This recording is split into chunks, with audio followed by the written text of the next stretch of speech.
4 bus membawa 111 jemaah calon haji (JCH) menuju Asrama Haji Sudiang, Makassar. Pemberangkatan JCH Palopo yang tergabung dalam kloter 34 berlangsung di Masjid Agung Palopo pada Selasa, 4 Juni 2024, usai salat subuh. Meski sejumlah JCH sudah lansia, namun tidak ada yang menggunakan bantuan kursi roda termasuk JCH tertua yang berusia 95 tahun. Pantauan Tribun-Timur.com, ribuan pengantar jemaah calon haji memenuhi Masjid Agung Palopo dan sekitarnya. Tangis bahagia dan lambaian tangan mengiringi keberangkatan JCH ke kota Makassar.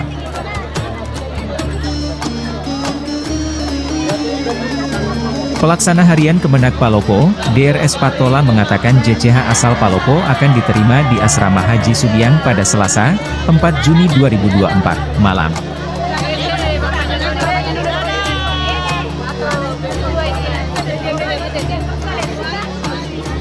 Jadi agenda pada hari ini, yaitu 2 hari yang lalu kita sudah melaksanakan, yaitu pelepasan jemaah haji Kota Palopo, dan hari ini untuk persiapan pemberangkatan jemaah haji Kota Palopo yang tergabung pada kloter 34 dan insya Allah akan diterima di Makassar pada jam 8 malam.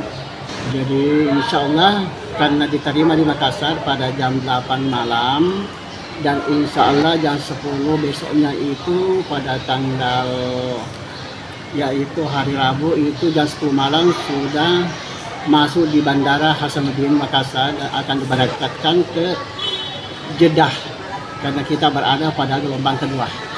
Kalau tim medis ini untuk penderita saja masing-masing